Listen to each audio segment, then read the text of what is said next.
Hello and welcome to a Brady Explains special on electrophilic addition. Electrophilic addition describes the reaction between an alkene and an electrophile. An alkene has a carbon-carbon double bond, which includes a sigma bond and a pi bond. The sigma bond is in the middle and the pi bond is at the top and the bottom. This is a region of high electron density that's uncovered, and so it's highly attractive to electrophiles, such as the positive dipole of the hydrogen in HBr. HBr, or specifically the positive dipole on the hydrogen, can then attract the electrons in the pi bond towards itself.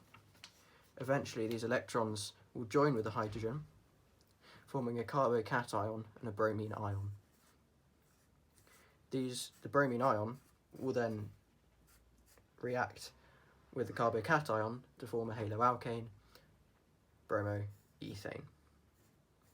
However, this only works because ethene is a symmetrical molecule.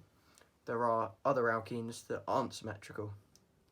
How would you tell which product will happen? Would the Br be on one side or on the other? Well, the answer is both, but in different amounts.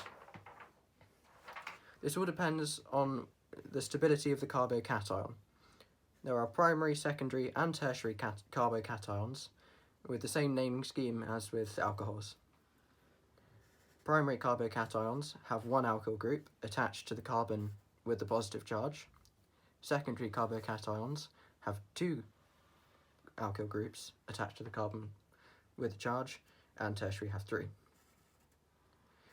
Now, the difference in stability is due to the electron pushing effect of alkyl groups. In fact, they're not actually pushing the electrons, it's just that the carbon has a higher pull. But the more alkyl groups you have, they will all have positive dipoles at the alkyl group and a negative dipole on the carbon. But since it's a positive charge on the carbon in a carbocation, these negative dipoles reduce the concentration of charge, and the more concentrated the charge is, the least stable the carbocation is. So primary carbocations are more unstable than tertiary. Now, if they're more stable, it means they happen more during most reactions. And since, as you saw in the previous slide, the bromine ion will attach to where the positive charge was, the bromine atom will attach, the bromine ion I should say, would attach to where there were more carbons previously. So for instance, in this molecule, the bromine will attach on the second carbocation, and it will attach in some cases on the first, but more rarely, and the same is true for any molecule. Thank you very much. I'm just going to give it to Alexis for an exam question. Okay, so this is an example of a question we had in the most recent test, which links to electrophilic addition and carbocation stability. So we've got this molecule here. I don't actually know the name of the molecule, and we're adding HCl, and we get two products, a tertiary haloalkane and a secondary haloalkane, and we've got two products, so we need to determine which one is going to be formed in greater amounts, and that links to what George was talking about, carbocation stability.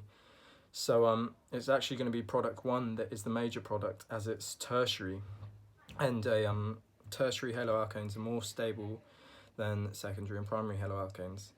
And the question also asks for the mechanism here. So we've got the electrons going from the double bond to the hydrogen, which has a positive dipole, and the electrons from the bond in the hydrochloric acid are going from the bond to the chlorine, which has a negative dipole, and that forms these two products. And the primary product, the major product, is this one, the tertiary haloalkane.